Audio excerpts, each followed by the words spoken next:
I lived in South America for like 10 years. And 10 or 11 years. I lived in Colombia. Colombians are very friendly. They're very polite. The husbands and wives love each other.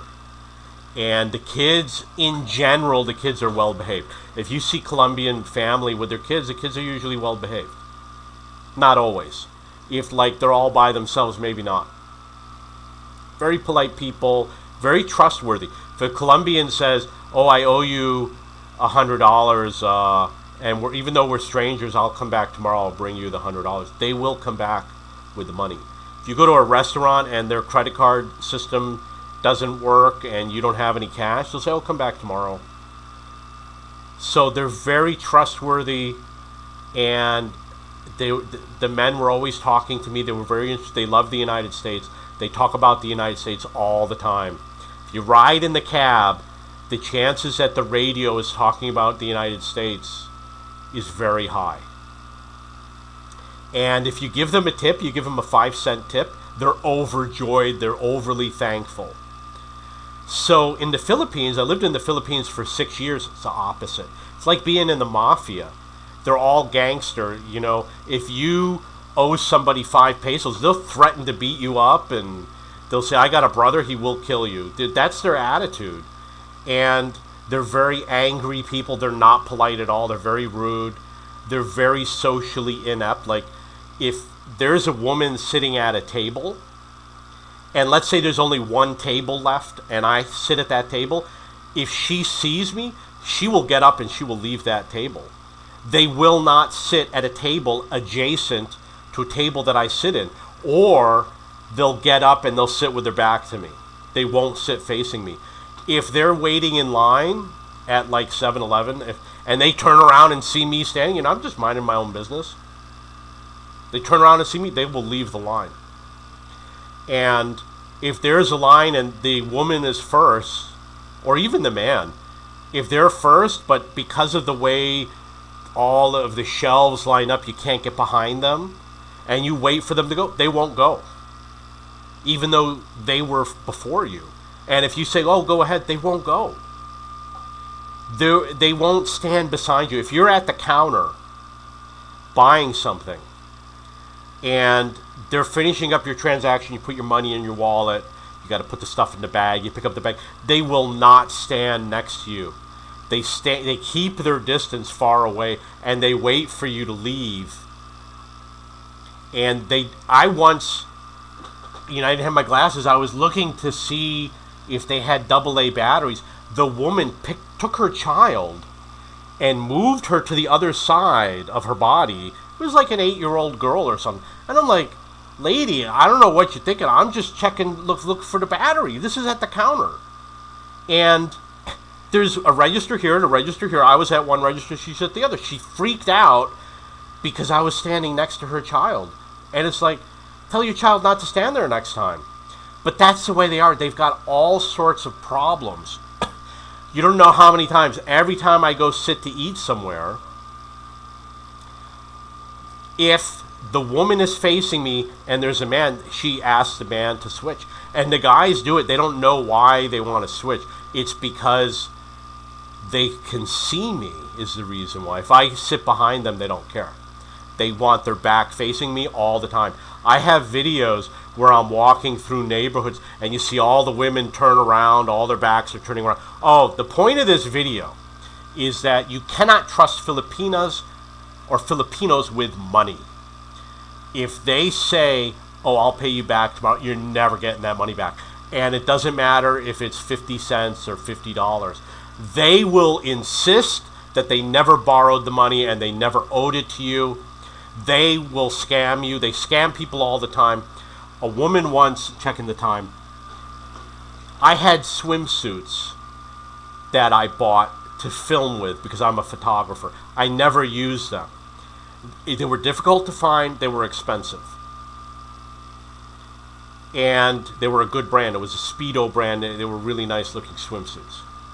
And the reason why is because swimsuits, I don't think it's going to sell well. You want to do things like a person working in an office or something. So this woman knew I had swimsuits. She says, Dave, can I borrow swimsuits? And I said, yeah, sure, I'll bring them over. So I met her, and I gave her the swimsuits, both swimsuits, and then I went home.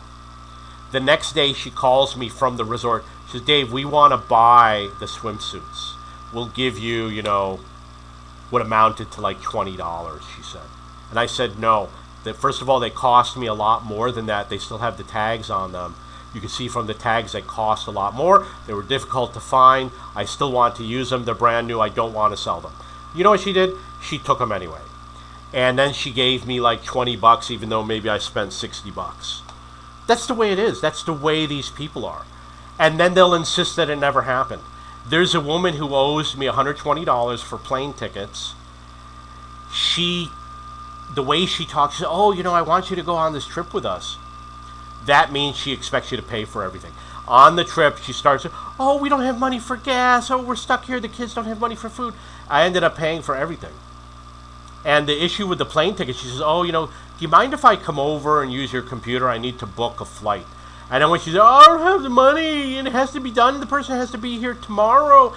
And I paid for the flight. And she's probably lying to me. She claimed that I was paying for this person to take a suitcase that had all the clothing for the modeling shoot. I was not part of the modeling shoot.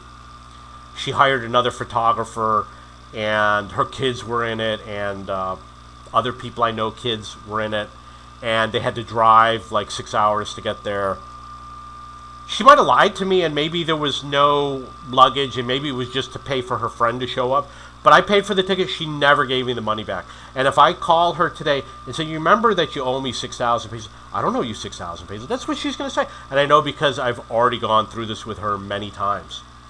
So another example is I was in some movies and TV shows, and I worked for maybe one day, maybe somewhere more than one day. It's hard to remember.